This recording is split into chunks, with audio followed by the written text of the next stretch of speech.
Olá, meu nome é Diego Padilha, eu sou produtor cultural e hoje eu estou aqui no Calango News para fazer a mediação dessa oficina sobre produção musical independente. Essa oficina ela é fomentada pela Lealdi Blanc e hoje a gente está aqui com Márcio Cristian Marques e André Arcelino para comentar um pouco sobre produção musical independente. Eles vão se apresentar agora. Márcio. Boa noite, pessoal. Eu sou o Márcio, sou ativista cultural, músico aqui na cidade de Arco Verde. E hoje o nosso debate será sobre produção musical, direcionado totalmente para bandas independentes e entusiastas em geral. E aí, galera, massa estar aqui com vocês para a gente trocar ideia. Meu nome é André Arcelino, eu sou músico, atualmente sou vocalista da banda Ranagore, sou de Surubim, e já passei aí por nessas andanças da vida, já por um bocado de projetos musicais, já produzi também eventos, enfim, vivo, respiro a música e a arte e estou aqui para a gente mostrar um pouquinho dessa experiência que já tivemos aí e que sempre a gente está aprendendo, né, Márcio? E Diego, sempre a gente está se reciclando, se renovando e aprendendo as coisas aí, principalmente agora, de uns anos para cá, né? Porque tem a tecnologia e aqui a gente está usando essa tecnologia para estar apresentando isso para vocês. Enfim, vamos nessa. Aí, para a gente começar, a gente vai falar um pouco sobre o que é produção musical. O que é isso de maneira geral. Nas pesquisas, Márcio trouxe uma definição bem interessante do que é produção. A definição diz que produção musical é o processo de desenvolvimento, criação e refinamento da música gravada para veiculação pública. A produção musical pode se referir a todo o ciclo de criação de uma peça musical, desde a escrita, composição, passando para a gravação e design de som, até a mixagem e masterização. A partir desse conceito a gente vai fazer um debate agora. Eu vou jogar para os nossos oficineiros, para eles comentarem um pouco do que eles acham do que é isso e de cada parte. Alguém quer começar? Márcio, André?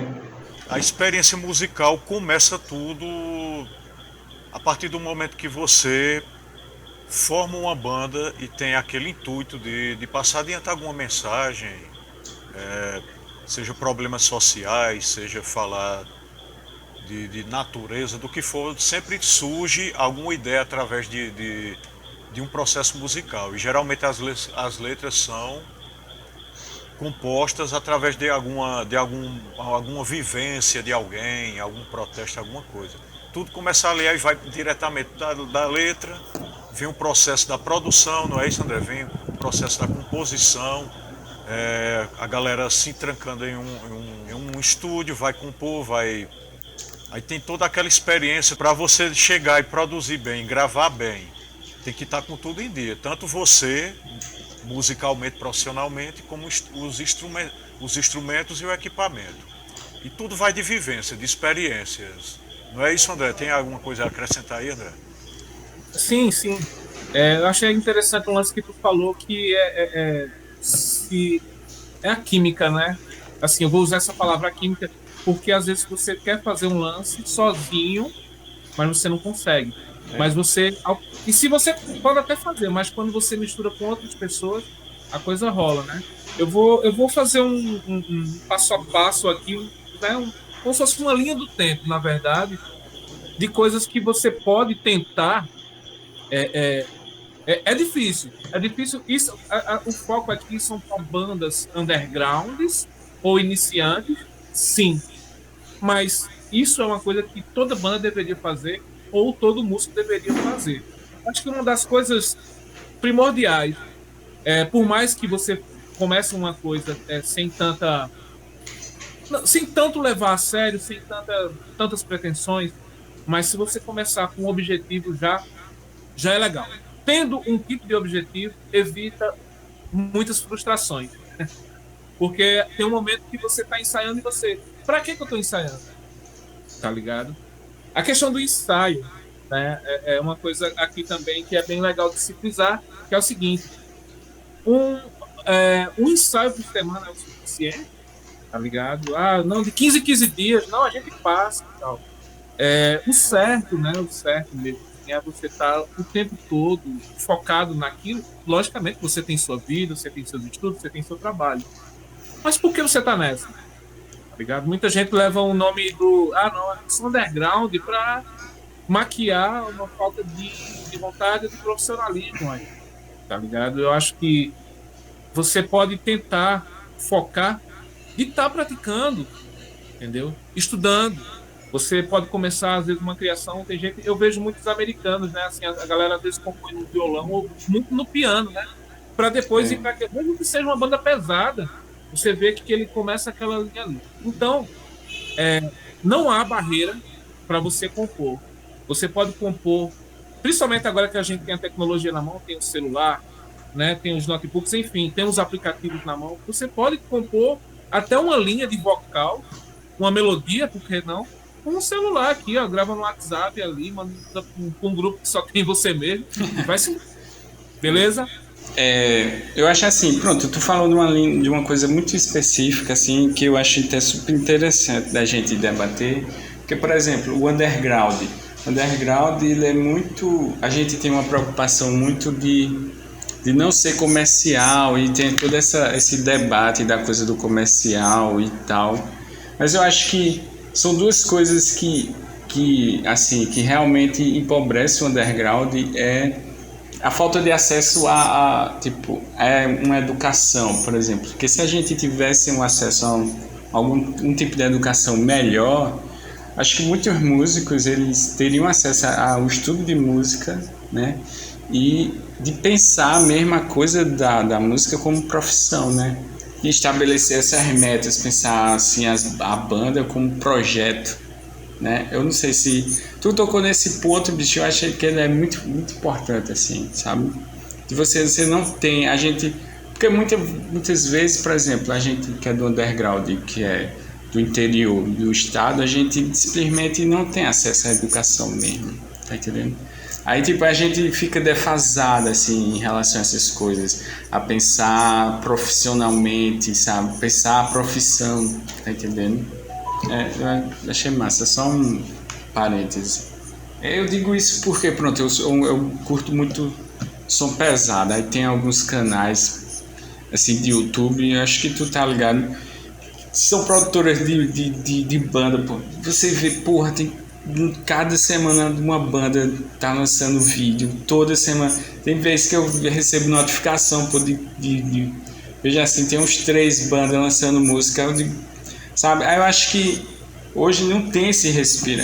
Mas aí a gente volta pro começo do que tu falou, que eu acho que é muito importante frisar aqui, que é pensar nos objetivos do projeto, né? Assim, eu acho que você tá tocando para quê? Tá entendendo? Bem, a gente já comentou agora do projeto de maneira geral, a gente vai passar para ver cada parte do projeto de musical. Vamos começar aqui pela pré-produção. Eu vou falar aqui o conceito que Márcio, nas pesquisas dele, ele trouxe para a oficina. Pré-produção em si constitui a primeira etapa durante a feitura de uma música, sendo na maior parte das vezes precedida por uma preparação, onde são detalhadas as necessidades da obra. Aí pontua-se aqui instrumentos, gravação, edição, afinação de vozes, a mixagem e a masterização e o guia definitivo da produção musical. Vou retomando aqui. Pronto, dada essa ideia do que é pré-produção, que é muito similar, pronto, eu sou do audiovisual, é muito similar à pré-produção de audiovisual. Vamos começar a conversar sobre isso. Márcio, tu quer falar? A pré-produção, como o Diego mesmo falou, tem uma identificação muito grande com a do audiovisual também, a mesma coisa. Como a gente mesmo já tem uma certa experiência em pré-produção, pré-produção é começar do zero. Você tem que fazer você tem que ir ao local dar uma estudada no local onde você vai trabalhar o produto, né? Onde vai ser, no caso, a gravação, o ambiente, captação, você tem que avaliar tudo também. Quem é o técnico que vai captar, se realmente se garante, qual a experiência que ele tem com produção independente, porque tem muitos estúdios aí que tem mais experiência de gravar essas músicas comerciais, né? São bandas de forró, pagode, vaneirão, tecladão e voz, essas coisas. Aí quando parte para algo mais pesado, eles não sabem às vezes como é que vai trabalhar uma voz, um gutural, o drive de um gutural e tal. Às vezes distorção. Às vezes a própria distorção às vezes não sabem como nivelar os decibéis. Que às vezes banda melódica é só aquele brilho de uma guitarra ali, né? O peso não, a galera quer o peso, quer a distorção, quer cobrir instrumentos se for necessário. O pedal duplo e uma guitarra são as almas do som pesado. Consiste também em todos se juntarem, né? Então, tem que haver esse consenso entre todos para definir a meta, o foco, né? O que é o que a gente vem falando tanto. E pré-produção é isso, pessoal, é se preparar. Tem que se preparar porque uma pré-produção mal feita, a produção fica mal feita e a entrega da pós-produção pior ainda.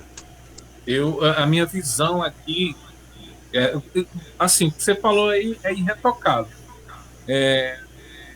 A pré-produção, assim, a minha visão pode consistir também no seguinte: você que tem sua banda underground aí, você pode fazer o seguinte: você pode tentar fazer uma captação do ensaio. Primeira coisa, galera, vou sempre bater nessa tecla: ensaiem pelo seguinte. Eu vou falar isso da minha realidade como próprio banda. A gente, como eu disse no começo, a gente está aprendendo todo o tempo e a gente tem os vícios, as coisas que a gente vem ao longo dos anos trazendo. Eu tenho um estúdio aqui que é um estúdio de ensaio.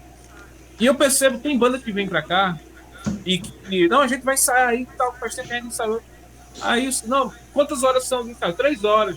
Aí os caras começam 1 hora, daqui a pouco fica um silêncio no estúdio. Aí eu fico lá de casa, né, matutando e pensando, esses caras se prepararam pra cá? Porque eles estão tirando, às vezes não se vê fora do estúdio. Não convive, não conversa, tá ligado? Não tem as metas, não tem o foco. E quando chega no estúdio tem um choque. Então, ensaio. Todo mundo quer gravar de verdade. Então, se você consegue chegar, hoje em dia é mais fácil, né, Marcos? De você ir num estúdio que o cara direciona para o rock ou para o metal, melhor ainda. Cara, esse aqui é o som da minha banda que a gente conseguiu captar no ensaio. A essência é essa. A essência da minha banda é essa. Isso é uma coisa. Agora eu vou te mostrar as referências. Porque a gente tem que ser realista também.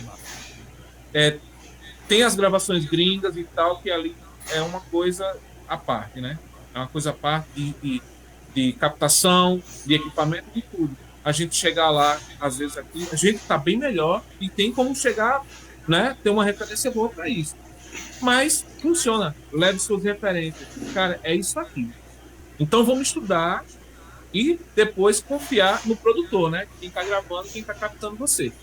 Essa escolha aí é primordial. Eu acho que para encerrar esse ciclo, eu acho que a gente pode retomar. Para quem está assistindo, a gente fez várias reuniões antes de chegar nessa oficina e debateu muito o assunto aqui. E num desses debates, André, tu comentou muito sobre a questão de como cada disco do Hanagori, que ele tinha uma proposta diferente. Eu queria que tu trouxesse isso para cá, porque eu acho que é interessante para se pensar o projeto do disco. Assim, você senta, vamos fazer um disco. Aí o disco da gente vai ser o quê? Tá entendendo? E tu trouxe nessas reuniões um comentário muito interessante sobre a tua experiência de cada disco. Uhum. Então, eu vou tentar reproduzir aqui o que a gente falou, se eu me lembrar direitinho. Assim, é interessante, porque tudo tem a ver também com o momento que você vive, né? De idade, de tudo. A primeira fita demo do Hanagori, por exemplo, era cantada em português e era uma coisa mais rock. Quando partiu para a segunda fita, já foi uma coisa fenomenal. Músicas totalmente trabalhadas, uma coisa mais crossover legal ali e tudo mais. Teve o Ansírio também, que tinha músicas que eram um pouco grandes. E teve um disco que foi o For Kids, que foi um disco, por exemplo, pensado estrategicamente para o mercado europeu, já que o Ranagora estava visando viajar para lá. Aí você pensa, ah, não, o som que eu fizer aqui funciona lá. Pode ser que sim, pode ser que não, pode ser que você se adapte ao que está rolando ou algum circuito, né? Eu me lembro muito, por exemplo, na época que o Insurrection Down viajou para a Europa, mas foi estratégico. A gente estava numa crescente de deixar o som mais extremo. Então, a gente se preparou para colocar partes de grindcore na música, porque a gente sabia que ia também funcionar lá, tá ligado? É, é, Só que no meio disso tudo, o que acontece muito é que você. São anos, são 10, 15 anos nessa pegada. Então, às vezes também, será que foi o foco correto que você tomou? Houve o planejamento legal para isso? Porque às vezes também não é só tiro certo, tá ligado? Às vezes não é só tiro certo.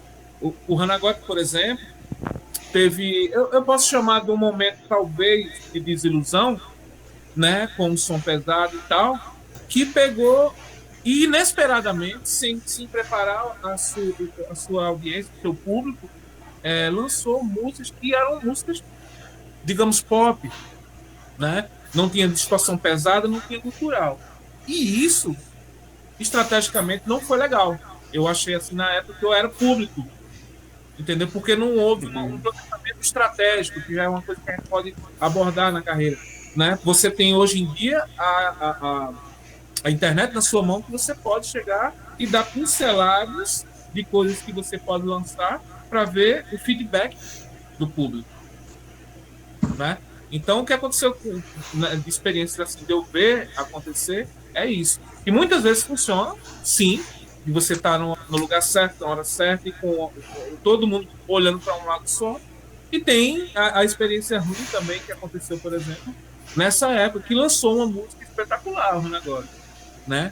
Mas eu, de fora como público, eu pensei, se eu tivesse ali, eu lançaria como um projeto com outro nome, entendeu? Até porque, de repente, você agrega isso, depois a banda, enfim. Mas aí são questões estratégicas que a gente volta lá para o começo, né? De objetivo, de planejamento e tudo mais, né? Só uma provocação também, outra. Porque, por exemplo, a gente tem várias bandas, né? Várias bandas que elas mudaram o estilo de um dia pro outro, assim. De um dia pro outro não, assim. Mas de um disco pro outro, tipo. Os Beatles são um exemplo clássico, assim. Que os Beatles, eles tinham aquele iê, de repente eles mudam tudo. Para de fazer show, não sei o que, se tranca em estúdio e vamos fazer o som que a gente quer. O Metallica também é outro caso clássico, assim. Porque o Metallica, tipo... O álbum preto foi o Black Album, foi o álbum que tipo mudou completamente o som deles.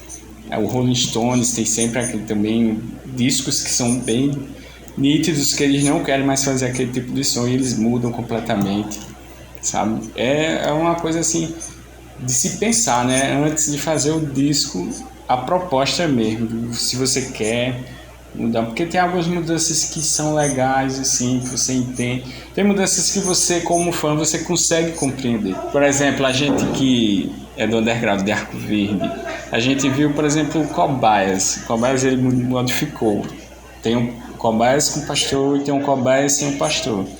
E eu não acho ruim, tipo, sem um pastor. Eu acho o disco que o pessoal produziu é um disco muito, muito fantástico. O que é que tu acha, Márcio? Tem a diferença do Cobaias com a presença de pastor ali na frente. Pastor era aquela pessoa carismática, né? Que chamava mesmo assim o público com a sua postura política que ele tinha, a sua postura política, seu posicionamento, suas letras e tal. E a figura em si, né, de pastor, a pessoa em si de pastor, que quem conheceu, né, sabia que era um cara receptivo. E o Kobayashi tinha aquele carisma com o pastor, né? É porque tem um susto, né? André falou do susto, tem o susto mesmo, pô. Tipo, você já tem aquele som massa, aí você ouve, você fica, bicho, cadê a banda? Sabe? Cadê o Metallica? Não tem mais Metallica, aqui é outra banda, tá ligado? Esse disco De, aqui que eu comprei é outro. de repente, né, de uma banda de 4 caras, aí de repente a banda se torna Chapa na bateria e Igor guitarra. Pronto, um White Stripe, né? 2 pessoas fazendo som. E não ficou ruim, não quer dizer que Não ficou ficou ruim. ruim, não. Ficou muito bom Ficou ainda. aquele cruzão, aquela simplicidade que o peso da guitarra cobre a necessidade de um contrabaixo e tal. Igor toca muito também. Tem muita gente que em Arco Verde acha que ficou ruim, que perdeu. Eu não acho, eu acho que foi uma fase nova e foi muito boa. Foi muito boa. Tem essa coisa assim, né? A gente sempre tem a expectativa. É porque eu acho assim, como músico, vocês também têm essa coisa de não precisar também da aceitação, às vezes, do público, bicho. Assim, sabe? Tipo, era o som que a gente tava afim de fazer, me senti confortável fazendo, era o que eu queria experimentar, sabe? Tipo, eu acho que isso também é válido. Eu acho que é muito válido, né? Muito válido, assim, porque onde se criam as coisas originais, né, velho? As coisas originais ali que você tá fazendo ali até muitas vezes, quando a gente fala assim, galera, não é porque a gente tá falando do cara ser pretencioso e tipo assim, não quero saber do público, não. Às vezes o cara tem até uma insegurança mesmo de colocar É, aquilo, mas tipo assim, veio, veio e a gente vai rolar. E quando você é quando você faz o teste, né? Aquela coisa, né? Vamos lá, a gente compôs, está ensaiadinho, beleza? Vamos tocar agora para ver qual é. E você vê a repercussão daquilo, vê a galera dando um retorno, agitando, seja lá o que for. Às vezes não nem tá entendendo o direito, se é o caso de você estar cantando em inglês, mas a coisa às vezes está tão bem construída que você vê o cara balbuciando alguma coisa ali junto. Tá ligado? Isso é impagável, né, meu irmão? Isso é impagável.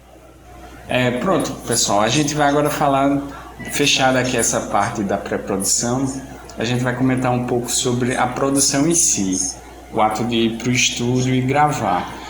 Falar aqui só a definição rapidinho que Márcio trouxe. Estabelecida todas as funções e propostas a serem captadas durante a gravação, a equipe se dirige à fase mais turbulenta, que é a produção. Essa etapa deverão ser seguidos boletins de ordem do dia, plano de gravação, decupagem e outros documentos. Passando pelas equipes de gravação durante a pré-produção a fim de executá-la.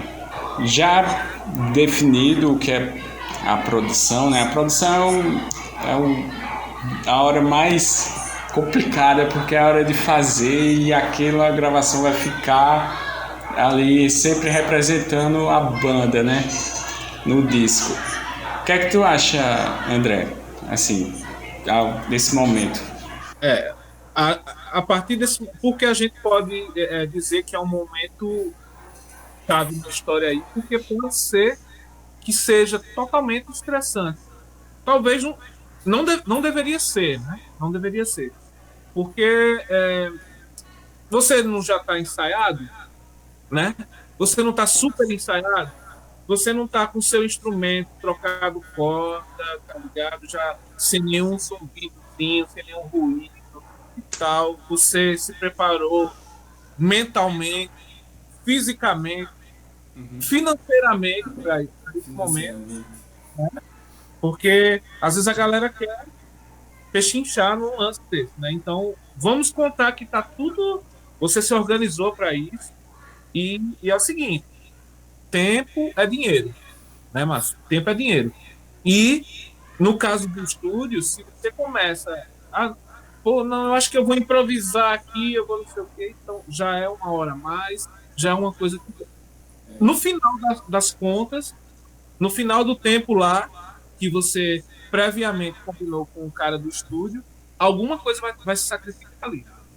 Essa é uma das coisas que eu quero pontuar para passar a palavra para vocês aí. E depois eu tenho umas observações também de coisas de prática, sabe? No estúdio. Eu vou falar da minha experiência, né? A minha primeira experiência em estúdio foi com a antiga banda Biocídio, né? Aqui de Arco Verde, e a gente ensaiava muito, a gente sempre foi dedicado a passar horas, todo final de semana era de lei. Caso houvesse alguma doença, alguma coisa de trabalho para alguém, mas todo sábado era de lei, a gente ensaiava uma tarde toda. Uma tarde toda a gente se divertia, a gente ia porque gostava. A gente não estava ali por compromisso, a gente fazia porque gostava também. E quando a gente chegou a primeira vez aí em um estúdio, que no caso foi a minha primeira também, em 2000, a gente foi lá na 2001, na sede da Oara, todo mundo, como o André falou, plugadão ainda como nos anos 70, ensaião, RCA entrando, RCA estéreo ali e tal. Aí onde entra a experiência do mesário ali mesmo, porque ele tem que estar ali no aquário ali do outro lado, que se você estiver dentro no mesmo ambiente, você fica doido, porque o ambiente de um estúdio ali, onde todo mundo está ensaiando e gravando ao mesmo tempo, é totalmente diferente quando você está com um fone de ouvido aqui na mesa. Ali onde você dá a definição direitinho ali. E na época a gente gravou todo mundo, tipo ensaião. Agora quando a gente chegou lá, a gente matou ligeiro demais. Em uma noite gravou 5 músicas. Por quê? Porque a gente estava no automático. Tava no automático. Tocava de olho fechado assim, ó, sem precisar aqui. Com pedal duplo aqui. Apesar de eu estar com um pedal duplo numa bateria e um microfone cantando ao mesmo tempo, eu passei 4 anos aí nesse rojão, já estava no automático ali. Tinha muito o que fazer, não. Às vezes se a gente não ensaiasse, saía, porque a gente fez o estudo direitinho, né? A gente fez o passo a passo direitinho. Quando chegou lá, todo mundo ao mesmo tempo, ensaião, gravou. Até a galera gostou. Achou que ia demorar, tal. Porque quando você começa a trabalhar uma música tipo mais voltado para metal, é mais trabalhado. A musicalidade é um pouco mais, não querendo menosprezar outros estilos, né, tal, mas a galera metaleira é mais chata na questão de estudo. A galera quer sempre ser perfeccionista. E a gente não era diferente, não.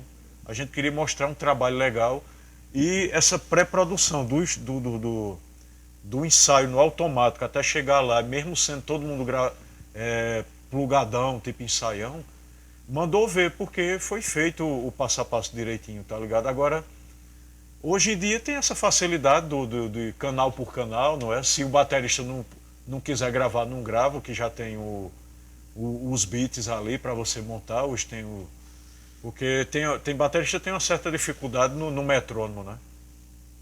Aí é outra coisa, você tem que se preparar para chegar no estúdio. Se você não consegue ainda acompanhar um metrônomo, você é o guia da banda. Se você não consegue, então você não está preparado ainda. Não tem como você ainda chegar no estúdio e gravar, porque todo mundo vai se guiar em cima de você. Eu acho que a primeira coisa a ser gravada é o guia, a bateria. Você vai estar ouvindo ali e o restante depois faz o preparado em cima disso. Mas é isso aí, a questão é, primeiro de tudo, é ensaio. Ensaio, pronto. Aí até chegar em um estúdio que tem alguém experiente, que tenha aquela sensibilidade de saber o que é que você quer musicalmente. Aí a produção é isso aí, é chegar e mandar ver logo sem muito arrudeio. Que tempo é dinheiro, né, André? Pronto, pessoal, agora a gente vai falar de outra possibilidade que é além do estúdio, que é o home studio, né? Você gravar em casa. Que é assim, a tecnologia ela proporciona tudo isso pra gente. A gente tem aplicativos, programas e tal que dão essa facilidade, né? Aí o pessoal vai falar aqui um pouco de como lidar com isso assim. Márcio, tu quer contribuir? Pronto, essa facilidade hoje, né? Já que a gente está falando de produção independente, tem como sim. Tem como sim. Muita coisa boa sai de um quarto de uma casa aí. Um notebook, um computador, vamos dizer assim, mais ou menos. Você instala ali uns aplicativos, uns plugins, uns programas de montar uma bateria e tal. para não ter aquele problema do baterista ter que ir ao estúdio para gravar, que leva tempo, às vezes não dá certo, a burocracia, e você em casa, pronto. O que mata, o que corta de vez esse tempo todo é montar ali um samplezinho, ali um beatzinho de uma bateria. Agora lembrando sempre, pessoal, que monte do jeito que vá tocar, não vá querer enfeitar demais para ao vivo não se garantir, tá entendendo? Bota ali um pedal, 300 pedais por segundo ali, você não consegue fazer isso ali. Aí a gente tem que ser honesto consigo mesmo, né? Montar a bateria ali, mas monta do jeito que você vai tocar. Bem, pessoal, agora a gente vai para a parte de pós-produção, que é a parte de finalização do projeto musical. Eu vou ler aqui a definição. Chega-se à fase final de feitura da gravação, todos os esforços de produção, todo planejamento, tudo o que deveria acontecer ou não deveria acontecer já está fixado no som e captado. Trata-se agora de reunir o material, organizá-lo e dar vida ao todo, ouvir, fazer as escolhas devidas. Pronto, pessoal. Chegamos na pós-produção do projeto. Tudo foi gravado, o que tinha de gravar e não tinha de gravar foi gravado. Qual é o passo? Como é que se faz a pós-produção? Aí, Márcio, André...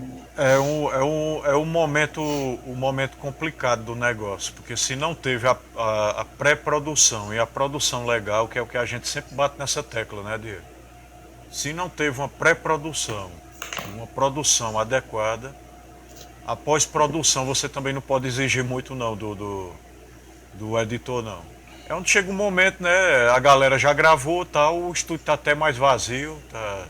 É o momento de refletir, de raciocinar e de ouvir o que foi feito. O que tinha de fazer já fez.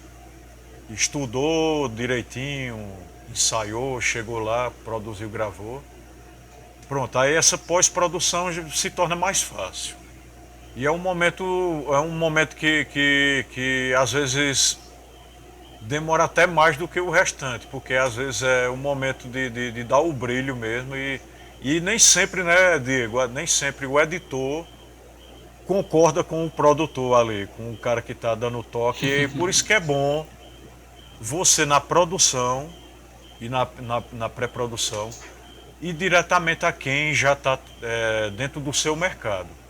Como a gente havia falado, tem gente que é das galáxias, aí tem uns estúdios das galáxias e tal, mas nunca produziu uma banda de rock, não sabe. Está acostumado àquela coisa mais suave. E fica isso aí, a pós-produção é isso mesmo, é o momento de dar o brilho em tudo que foi feito. A gente tem que contar também que depois desse processo todo, a banda não acabou, né? Que ninguém brigou. Logicamente que a gente espera que isso não aconteça e espera que seja um processo... A gente parece que a gente está falando aqui que é uma coisa, né, doída de se fazer, cansativo e tudo mais. Mas só vai ficar leve se você tivesse preparado, se estiver fazendo a coisa para se divertir ali. Você vai estar olhando a pré-produção, porque tudo aquilo que foi planejado, você vai ver na produção. Não, tudo ocorreu massa, tá entendendo?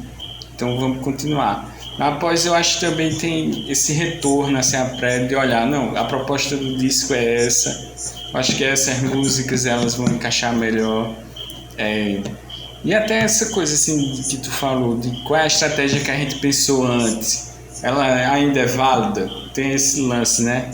Vocês falaram dessa coisa, eu vou repetir a pergunta, sobre a questão da pós, né? De você ter vários, desempenhar vários papéis, né? E na pós você percebe que existem tarefas além da música, né? Aí eu queria saber de vocês qual é o papel assim da cena do underground, da cena musical onde você está inserido para isso, porque às vezes você precisa de um artista para compor uma capa, sabe, alguém que desenha, alguém que faz algum tipo de arte digital, alguém que grava vídeo, esses outros artistas, a cena, até para compartilhar, né? Antigamente era a distribuição, né? Distribuir através das fitas, através de CD, da mídia, né? Qual é a importância, assim, que vocês veem para a cena nessa pós? Porque assim, depois que que a coisa tá lá fora. Não, beleza, eu tô com minha música pronta, né? Enfim, vamos sempre contar que a pessoa tem, a banda tem uma pessoa também que vai tentar cuidar disso aí. Se não, vão ter os curiosos ali, né, no bom sentido, lógico, sempre vai ter alguém na cena que vai estar ali para estar ajudando, ou para estar socorrendo, beleza? Ou de uma forma totalmente profissional também. Você encontra pessoas assim. Tentar ter essa proximidade com outras bandas para fazer a coisa fluir, para fazer a coisa rodar, né? Afinal, você fez tudo isso para quê? Né? Para você simplesmente divulgar na internet, ficar na sua casa ali, beleza? Tem gente que faz dessa forma, mas pelo menos nos nossos casos, né, Márcio? Assim, como música, a gente queria estar na estrada. Eu acredito nisso aí, que a gente, entre nós mesmos, dá pra gente fazer. Dá pra todo mundo trabalhar direitinho, divulgar.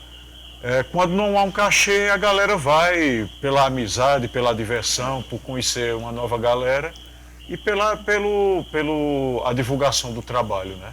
Tem o profissionalismo, né? Mas a diversão também faz parte, porque a gente faz o que gosta, né? Uma parcela do underground funciona assim, né? Da banda levar o backline, né? Que seria o som, né? Os amplificadores, baterias, som de voz. Muitas vezes os locais, né? Digamos o Metal Beer, né? Comparando lá na gringa, não tem nada de som muitas vezes. É tão pequeno que ele não tem. Aí as bandas levam e tocam.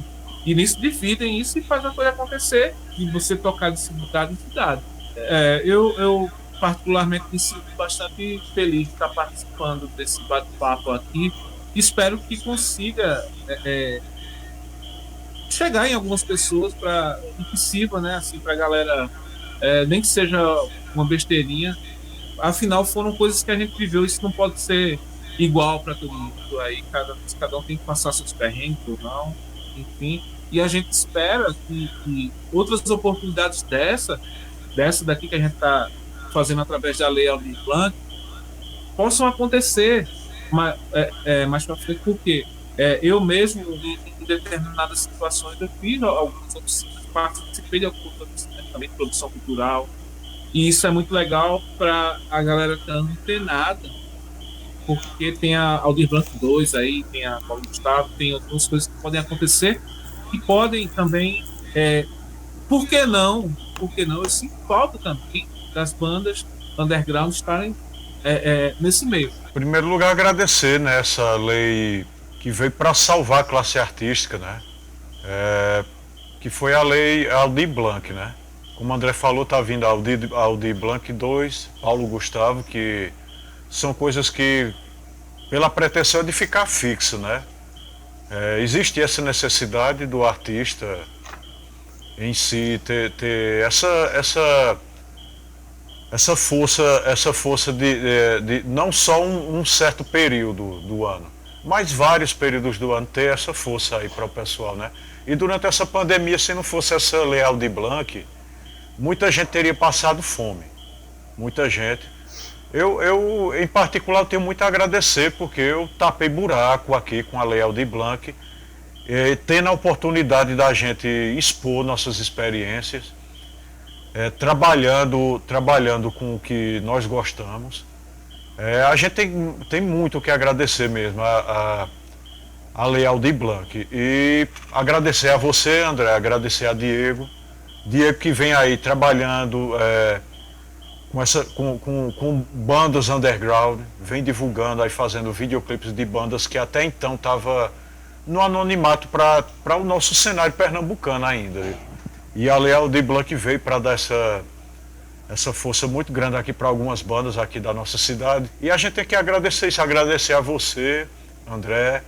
Valeu mesmo pela parceria que a gente vem fazendo aí. Valeu, Diego, mais uma vez. Já perdi até a conta, né? Eu em particular já vou em uns 8 projetos. Com o Diego eu não sei quantos direito aí, se é 5, sei lá, 6. Mas eu já estou nos 8 aqui. E eu tenho muito a agradecer, sempre reforçar que a lei Aldir Blanc veio para salvar mesmo a classe artística, valorizar acima de tudo.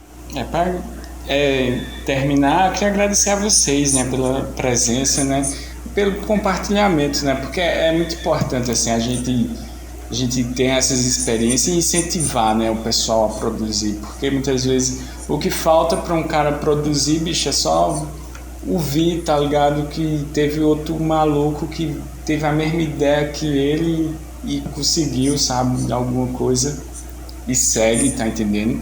Eu acho massa isso. E também, velho, assim, eu vou falar um pouco aqui, consuma o underground, velho, da sua cidade, sabe? Consuma bandas que estão ali ao seu redor, que elas, às vezes, elas vão tocar em assuntos que só você vai entender, tá ligado?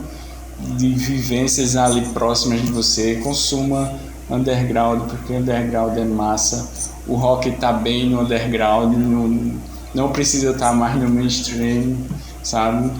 E o lance, tem muita banda foda na cena aí, soltando som massa. Então procurem consumir as bandas ao redor de você. E o Metal Floral é uma boa pedida aí para você achar uma banda massa para escutar. É isso aí, pessoal. A gente encerra aqui a oficina de música independente. A gente se vê numa próxima. Até lá.